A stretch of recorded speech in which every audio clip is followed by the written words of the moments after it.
The stars looked peaceful from the bridge of the UES Defiance.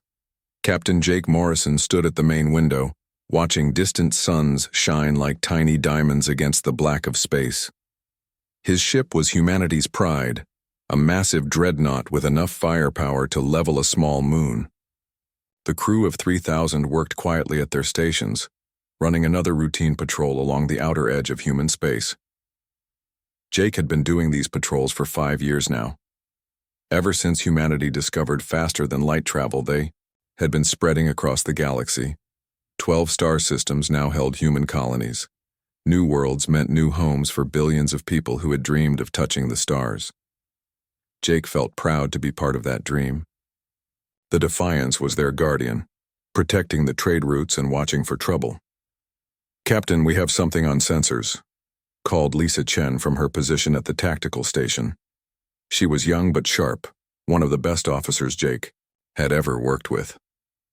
Her fingers moved quickly over the controls as she studied the readings. "It looks like a ship, but the energy signature is strange. Not human design." Jake walked over to look at the display. In his years of service, he had seen plenty of alien vessels. Most were traders or explorers, peaceful beings who wanted nothing more than to exchange goods and knowledge. The galaxy was vast, and humanity was still learning about their neighbors among the stars.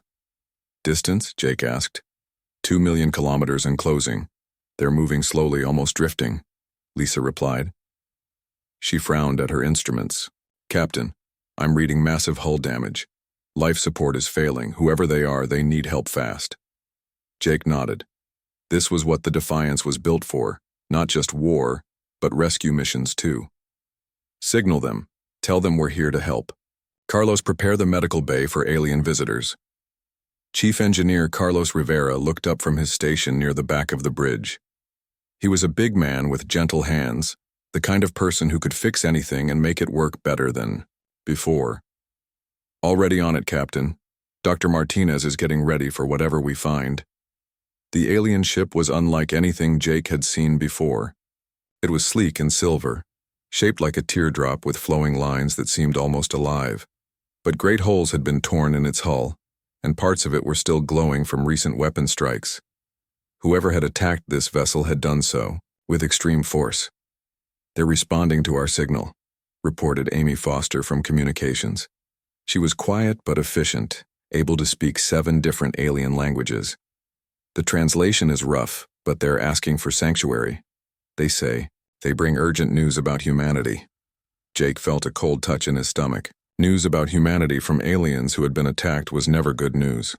"Bring them aboard. Full security, but treat them as guests, not prisoners." An hour later, Jake stood in the medical bay looking at the most frightened beings he had ever seen. The aliens were tall and thin with blue skin and large eyes that seemed to hold ancient sadness. Their leader, who called himself Ambassador Kethvar, spoke through a translation device in careful, slow words. "Captain Morrison, we are the last survivors of the Zalani Republic," Kethvar said. His voice was soft but carried the weight of terrible loss.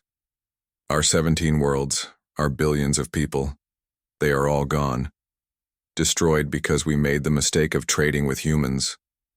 Jake felt the blood drain from his face. "What do you mean, destroyed because of us?" Kethvar looked around the room at the human faces watching him. "There is a power in this galaxy that you do not know about. They call themselves the Hegemony, 7 ancient races that have ruled the stars for 100,000 years. They decide which species may grow and which must die. 3 months ago, they declared humanity a threat that must be eliminated." The room fell silent except for the soft hum of the ship's engines. Lisa Chen stepped forward, her hand resting on her weapon but not drawing it. "Why would they consider us a threat? We've only been in space for 200 years. "That is exactly why," Kethvar replied. "In 2 centuries, humans have spread faster than any species in galactic history. You adapt, you learn, you grow stronger. With every challenge, the Hegemony has studied you. They fear what you might become if given time." Carlos Rivera spoke up from near the medical equipment. "How many ships do they have?" Kethvar closed his large eyes for a moment. Over 50,000 warships. Each one carries technology that is thousands of years ahead of anything humans have built. They destroyed our entire civilization in 3 days. Your colonies, your Earth, they will not last 3 hours when the fleet arrives.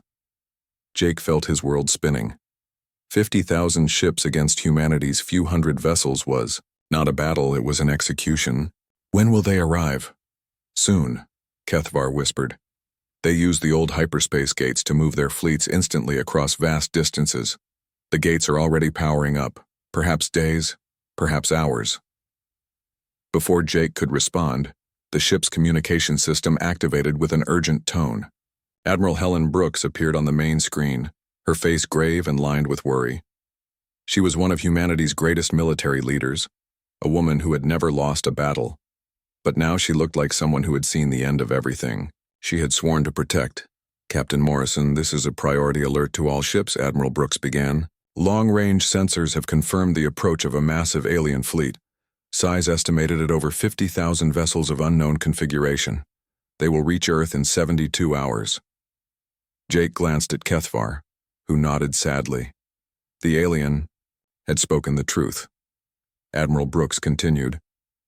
All defensive fleets are being recalled to Earth, but our total strength is only 200 ships. We cannot win this fight through conventional means. She paused, and Jake could see the weight of command crushing down on her shoulders.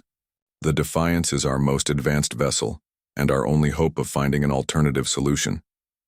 Captain Morrison, I'm giving you full authority to take whatever action you deem necessary. Find a way to stop them, or humanity dies. The transmission ended, leaving the medical bay in stunned silence. Jake looked around at his crew, at the frightened alien who had brought them this terrible news, at the walls of the ship that had been their home and their pride. In 72 hours, everything they had built, everyone they loved, would be ashes floating in space. But Jake Morrison had not become captain of humanity's greatest warship by giving up when things looked impossible.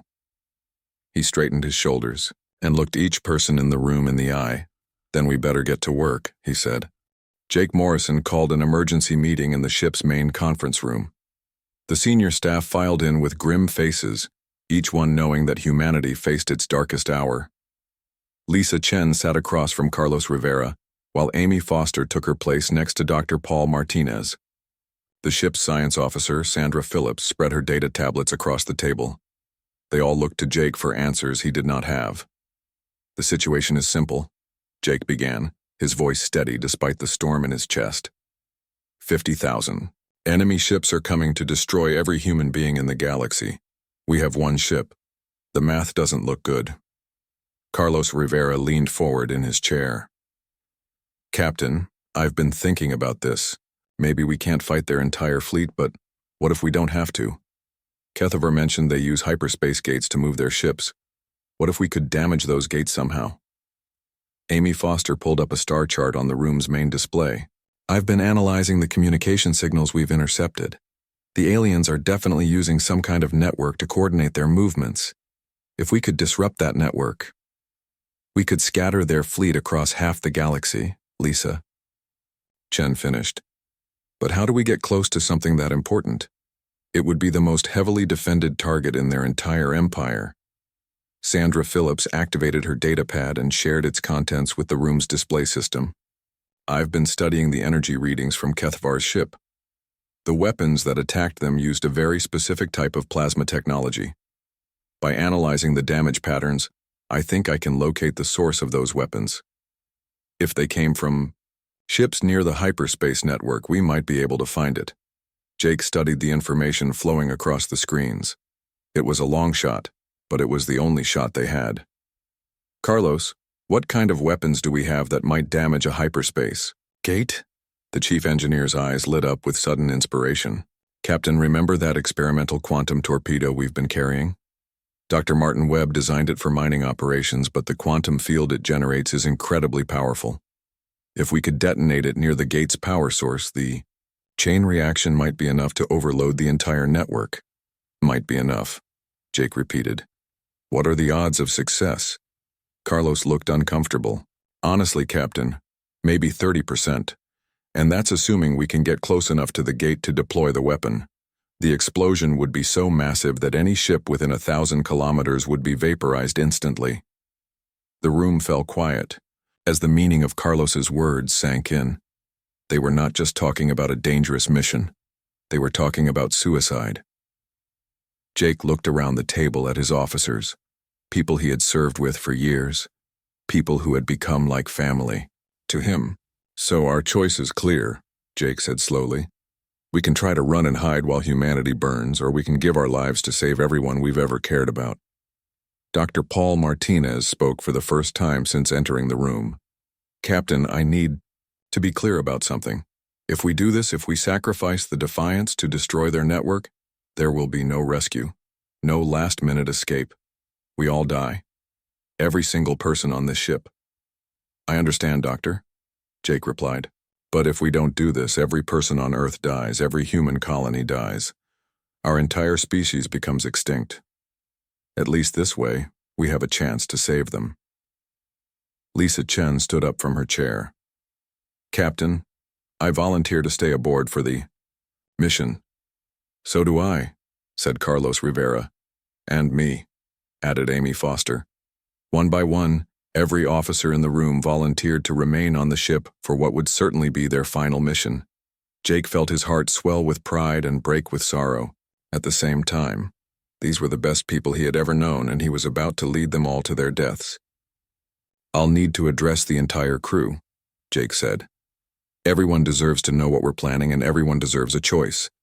If anyone wants to transfer to an escape pod before we begin, they can do so without shame. Over the next hour, Jake spoke to the crew over the ship's communication system. He explained the situation, the plan, and the cost. He told them about the quantum torpedo, about the hyperspace gates, about the slim chance they had to save humanity. When he finished speaking, he asked for volunteers to stay aboard. All 3,000 crew members volunteered. Amy Foster organized the recording of final messages to families back on Earth. The crew lined up in the communication centers speaking into cameras that would carry their last words across the stars. Some cried, some smiled, some simply said they loved their families and were proud to serve. Jake recorded his own message to his sister back on Earth, a teacher in New York who had always believed he could do anything. Sarah, he said to the camera, by the time you see this, I'll be gone. But if our plan works, you'll still be alive to see it. Take care of Mom and Dad. Tell them I died, doing what I always wanted to do, protecting the people I love. While the crew prepared for their final mission, Sandra Phillips and her science team worked around the clock to locate the enemy's hyperspace network. Using data from Kethvar's damaged ship and long-range sensor readings, they identified a massive energy signature in the Kepler system, 70 light-years from Earth. Captain, we found it, Sandra reported to the bridge. The central hyperspace gate. It's enormous, bigger than Earth's moon. The energy readings are off our instruments. This thing has been powering interstellar travel for thousands of years. Jake studied the sensor data flowing across his command screens. The gate was surrounded by automated defense platforms, energy shields, and patrol fleets. Getting close would be like flying into the heart of a star, but it was their only chance. Set. Course for the Kepler system, maximum speed, Jake ordered. Signal all departments to prepare for combat. As the Defiance turned away from human space and headed toward enemy territory, Jake stood at his command position and watched the stars wheel slowly around them. Somewhere behind them, Earth continued its ancient rotation, unaware that its fate now rested in the hands of 3,000 souls aboard a single ship. Captain, Lisa Chen called from her station. Long-range sensors are detecting enemy scout ships. They're moving to intercept us. Jake nodded grimly. The enemy had noticed their approach. From this point forward, they would be fighting for every kilometer of space between them and their target. All hands, this is the captain, Jake announced over the ship's communication system. We are now entering enemy space. Our mission is clear. Our purpose is pure. Today we save humanity. The Defiance pushed deeper into enemy territory, its hull scarred from 3 running battles with alien scout ships. Jake stood on the bridge, watching damage reports scroll across his screens. They had lost 2 weapon systems, and their main communications array, But the ship still flew and still fought. That was all that mattered now. "Captain, we're detecting massive energy signatures ahead," reported Sandra Phillips from her science station. "Whatever we're approaching, it's bigger than anything I've ever seen." Lisa Chen worked frantically at her tactical controls, trying to get a clear picture of what waited for them. "The interference is incredible. It's like the space around us is bending. I can barely get a sensor lock on anything." Kate Johnson, the ship's stealth systems engineer, looked up from her console with worry in her eyes. "Captain, our stealth field is failing. The enemy's technology is adapting to our systems. We might have an hour before they can detect us clearly." Jake nodded and activated the main display screen. What appeared before them made the entire bridge crew fall silent. The hyperspace gate was not just a structure, it was a world unto itself. A massive ring of dark metal and glowing crystal stretched across space, easily the size of Earth's moon.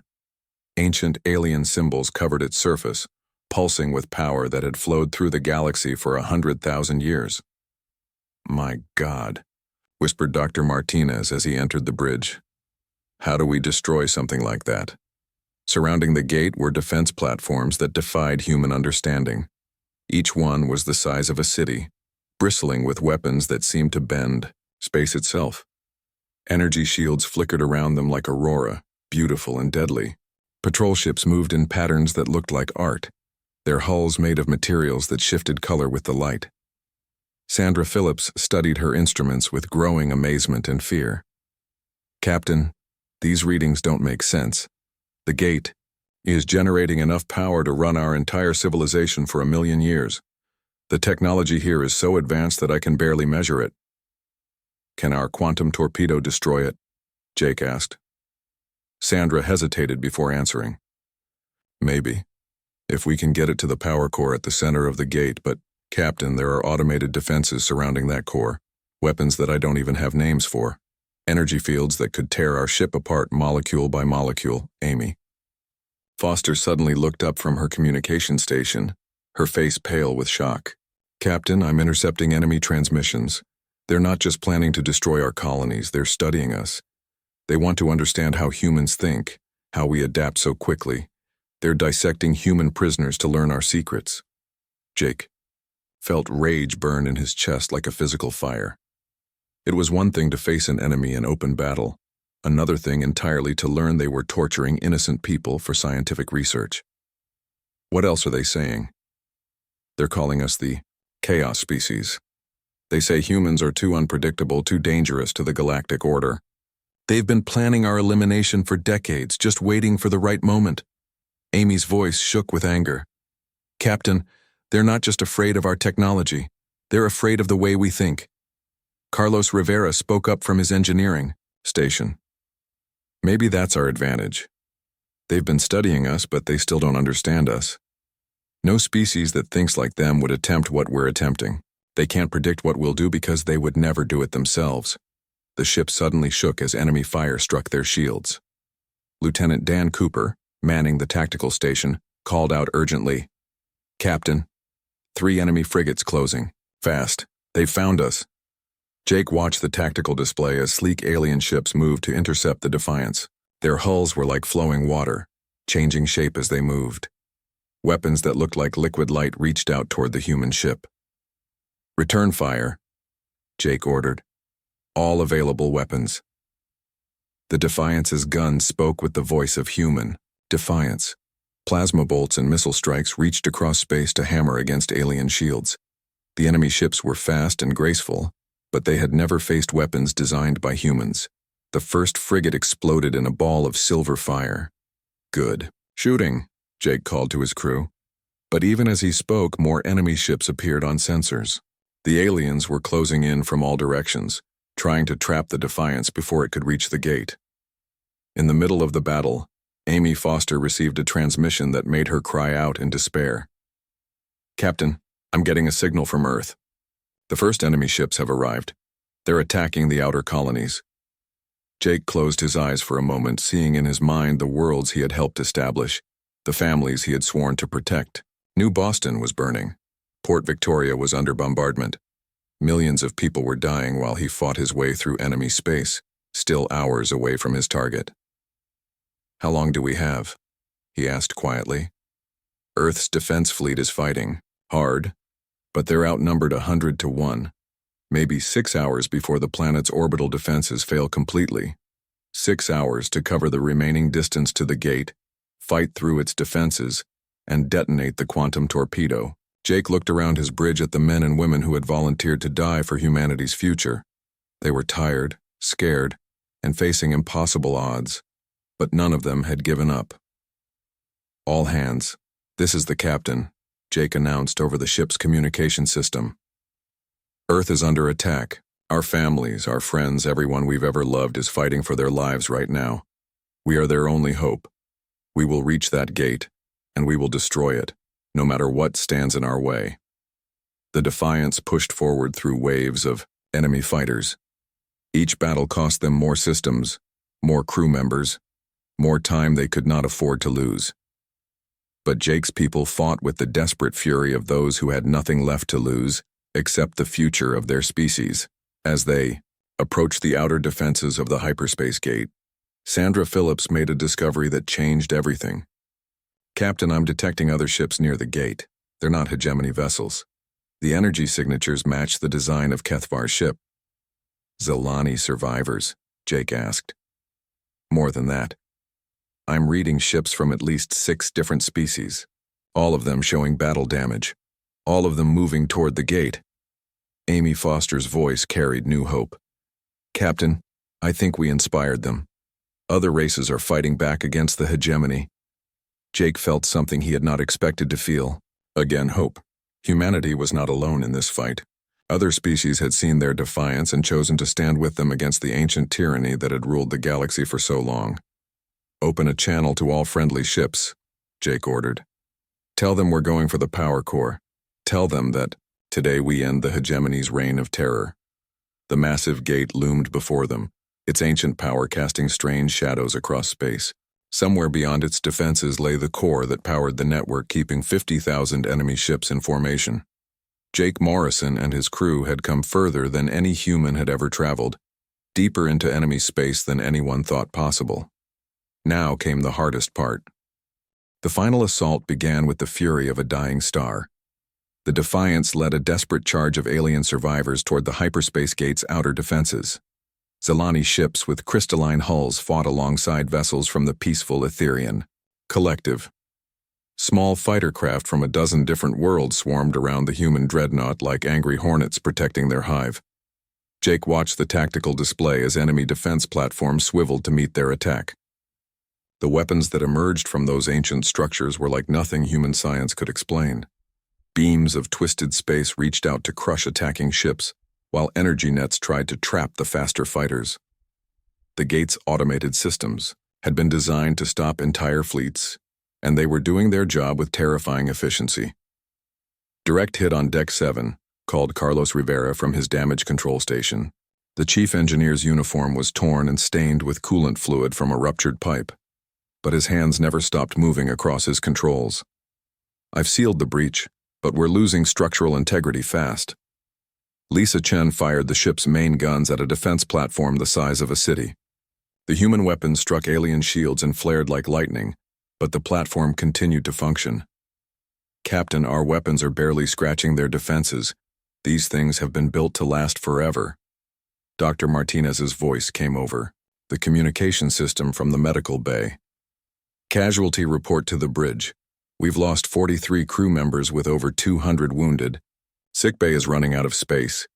Jake felt each death like a physical blow, but he could not let grief slow him down now. Every second they delayed meant more human colonies burning, more innocent people dying under the hegemony's assault. "Amy, any word from Earth?" Amy Foster worked at her communication station with desperate speed, trying to maintain contact across the growing interference around the gate. "The signal is breaking up, but the last transmission was not good. Luna Base has fallen. The enemy has breached Earth's outer defensive ring." The ship shuddered as another alien weapon found its mark. Jake grabbed his command chair to stay upright. As the lights flickered and emergency systems activated throughout the bridge, they were still kilometers away from the gate's power core, and already the Defiance was dying around them. "Captain, we're not going to make it with conventional tactics," Sandra Phillips called from her science station. "The defenses are too strong and we're taking too much damage. We need another approach." Jake stared at the massive gate structure filling their view screen. The original plan had been to fight their way to the core's outer edge and launch the quantum torpedo from a safe distance. But there was no safe distance anymore, and they were running out of time and ship. "Lisa, what's our current distance to the power core?" 15 kilometers and closing slowly. "But Captain, at this rate it will take us another hour to reach launching position." "An hour we don't have," Jake muttered. Then an idea began to form in his mind, terrible and beautiful at the same time. "Carlos, what would happen if we rammed the ship directly into the core and detonated the torpedo from inside the structure?" The engineer looked up from his controls with shock and understanding in his eyes. "It would work, Captain. The explosion would be contained within the gate's own energy field, amplifying the effect. But the ship would have to survive the approach through the core's defensive rings, and then we all die," Jake finished. "But the gate dies with us and the hegemony fleet gets scattered across half the galaxy." The bridge fell quiet except for the sound of battle raging outside. Jake looked around at his officers, these people, who had become his family during years of service together. They were asking him to lead them into certain death, and he was asking them to follow. "All hands, this is the captain," Jake announced over the ship's communication system. "We're changing the plan. We're going to ram the Defiance directly into the gate's power core and detonate our torpedo from inside. This will guarantee the mission's success, but it will also guarantee that none of us survive. Anyone who wants to abandon ship in an escape pod has 60 seconds to do so. No questions asked, no shame attached." Jake waited, counting the seconds in his head. Around him, his bridge crew continued their duties without hesitation. Throughout the ship, 3,000 crew members made their choice. When the 60 seconds ended, not a single person had left their post. "Navigation, plot a ramming course through the gate's defensive rings," Jake ordered. "Engineering, prepare to overload the reactor core on my command. All departments prepare for final approach." Ben Clark, the ship's navigation officer, studied his instruments with the calm precision of a man who had accepted his death. "Course plotted, Captain. We'll have to thread the needle between 6 different defensive rings, each one rotating at different speeds. Timing will be critical." "Then we better get the timing right," Jake replied. The Defiance turned away from its running battle with the outer defenses and dove toward the heart of the hyperspace gate. The ancient structure grew larger and larger on their view screen, its alien architecture beautiful and terrible in the strange light of its power core. Enemy weapons reached out to stop them, but the ship's remaining allied escorts threw themselves into the line of fire. Jake watched Zilani fighters sacrifice themselves to clear a path for the human Dreadnought. Etherian cruisers rammed defense platforms, their crews dying to give the Defiance a few more seconds of survival. "First defensive ring approaching," called Ben Clark. Initiating evasive maneuvers. The ship rolled and twisted through a maze of rotating energy barriers. Each ring was designed to stop different types of attacks, but none had been built to stop a ship willing to destroy itself. The Defiance took hit after hit, entire sections of hull peeling away like dead skin, but the ship's core structure held together. "Second ring," Ben called. "Third ring, we're through the outer defenses." "Hull breach on deck 12, Carlos reported. "Sealing emergency bulkheads. Reactor core is holding steady." The power core of the hyperspace gate filled their entire view screen now, a swirling vortex of energy that had powered interstellar civilization for 100,000 years. It was beautiful and alien, like staring into the heart of a newborn universe. "Amy, final transmission to Earth," Jake ordered. Amy Foster's hands shook as she activated the communication system. "Earth Defense Command, this is the Defiance. We are beginning our final approach. Tell our families we love them. Tell them we died free. Core breach in 30 seconds. Carlos called out. His voice was steady, professional, even as he prepared to destroy his own ship and everyone aboard. Jake looked around his bridge one last time. Lisa Chen stood at her tactical station, still firing at enemy targets even as the ship began to break apart around them. Sandra Phillips monitored their approach with scientific precision, making sure they would hit their target perfectly. Amy Foster maintained communication links with their allied escorts, coordinating the final attack. These were the people who had chosen to stand between humanity and extinction. They were about to die, but they were dying as heroes. 10 seconds. To core penetration, Ben Clark announced. Jake gripped his command chair and prepared to give the order that would save humanity and end their lives. 5 seconds. 3, 2, 1. We're through. The Defiance plunged into the heart of the hyperspace gate, surrounded by energies that human science barely understood. The ship's hull began to glow white-hot from the intense radiation, but the quantum torpedo in their weapons bay remained stable. Now, Carlos, Jake shouted over the sound of the ship tearing itself apart. Detonating torpedo in 3, 2, 1. The last thing Jake Morrison saw was a flash of light brighter than 1,000 suns. The explosion was visible from 3 star systems away. Where the hyperspace gate had stood for 100,000 years, now there was only an expanding ball of pure energy. The quantum torpedo had not just destroyed the gate, it had torn a hole in the fabric of space itself. The chain reaction spread outward at the speed of light, reaching toward other gates in the network like fire racing along a fuse. On Earth, Admiral Helen Brooks stood in the command center watching her tactical displays in amazement. The hegemony fleet had been winning the battle, pushing through Earth's defenses with overwhelming force. Orbital platforms burned like falling stars, and the planet's shield generators were failing one by one. Then, in an instant, everything changed. The enemy ships stopped firing. Their perfect formations broke apart as individual vessels began moving in random directions. Communication signals that had coordinated 50,000 warships went silent. The vast fleet that had seemed unstoppable just moments before was now scattered across space like leaves in a hurricane. Admiral, we're receiving surrender signals from multiple enemy vessels, reported Commander Roy Bennett from his communication station. The young officer's voice was filled with disbelief. They're saying their command network has been destroyed. They can't contact their homeworlds or their fleet commanders. Admiral Brooks felt tears running down her cheeks, something that had not happened since she was a child. The impossible had occurred. One ship, crewed by 3,000 volunteers, had somehow defeated the greatest military force in galactic history. Signal all Earth forces to accept surrenders but remain on high alert. And get me a communication link with the outer colonies. I want to know if this is happening everywhere. It was. Across human space, hegemony fleets were surrendering or retreating in confusion. The network that had held their alliance together for millennia was gone, destroyed by people they had dismissed as primitive upstarts. The balance of power in the galaxy had shifted in the space of a single heartbeat. 6 months later, the memorial service for the crew of the Defiance was held in Earth's orbital shipyard. Representatives from 40 different alien species attended, including Ambassador Kethvar and the surviving Zelani. The ceremony was broadcast to every human world and transmitted across the galaxy to civilizations that were learning what it meant to be free. Jake Morrison's sister Sarah stood at the podium, looking out at thousands of faces illuminated by the light of distant stars.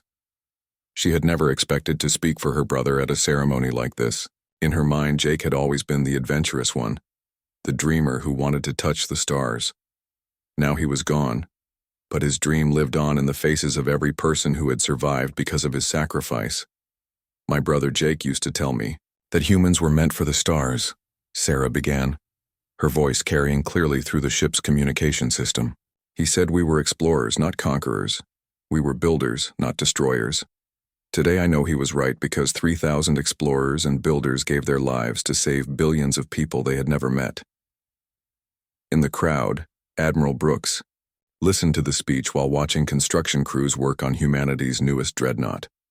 The UES Defiance II was larger than her predecessor, equipped with technology learned from studying the wreckage of the hyperspace gate. More importantly, she would carry a crew trained in the tactics that had won humanity its freedom. The memorial ceremony concluded with the lighting of an eternal flame visible from Earth's surface. The names of every crew member who had died aboard the Defiance were etched in quantum crystal, suspended in space where they would shine for 1,000,000 years. At the top of the list, in letters of gold, were the words, Captain Jake Morrison and the heroes of the Defiance. They stood, alone so humanity could stand forever. 5 years after the battle, the galaxy was a different place. The hegemony had fractured into its component species, some trying to rebuild their old empire, others joining the growing alliance of free worlds that humanity now led. Trade routes that had been closed for millennia were open again. Scientific knowledge that had been hoarded by the ancient powers was being shared freely. In the Outer Rim territories, new colonies were being established near the ruins of the Great Hyperspace Gate. Salvage teams led by Captain Roy Bennett, who had once served under Admiral Brooks, carefully recovered pieces of the Defiance from the debris field. Each fragment was treated like a sacred relic, a physical reminder of the day ordinary people had accomplished the impossible. The gate's wreckage itself had become a place of pilgrimage. Ships from across the galaxy came to see where the old order had died and the new age had been born. Scientists studied the exotic matter left behind by the quantum explosion. Philosophers debated what the victory meant for the future of galactic civilization. But it was the children who understood the story best. In classrooms across human space, young students learned about the Battle of the Hyperspace Gate. They studied tactical displays showing how one ship had fought through impossible odds. They memorized the names of heroes who had volunteered to die for strangers. What made the difference? A teacher asked her class on New Boston, one of the first colonies to be rebuilt after the war. A young girl raised her hand eagerly. They never gave up even when everyone said it was impossible. That's what humans do. That's right, the teacher smiled. And what lesson does that teach us? Another student, a boy whose grandfather had been aboard the Defiance, spoke up. It teaches us that being human means fighting for what's right, even when you're scared, even when you might not win. The teacher nodded approvingly. These children would grow up in a galaxy where freedom was possible because 3,000 people had chosen duty over safety, hope over despair. They would carry that lesson with them to the stars. That evening, as the school day ended and children returned to their homes, the boy whose grandfather had died on the Defiance looked up at the stars. Somewhere out there, beyond the light of their sun, the wreckage of the hyperspace gate still glowed with residual energy from the quantum explosion. Somewhere in that debris field were pieces of the ship that had saved the galaxy. The boy made a promise to the stars, the same promise that young humans were making on dozens of worlds. When he grew up, he would join the fleet. He would explore new worlds, meet new species, and protect the freedom his grandfather had died to secure. He would be worthy of the sacrifice that had been made for him. The galaxy was vast and full of wonders still to be discovered. There were ancient mysteries to solve, new technologies to develop, and always the possibility that other threats might emerge from the unknown regions of space. But humanity was no longer alone, and they were no longer afraid.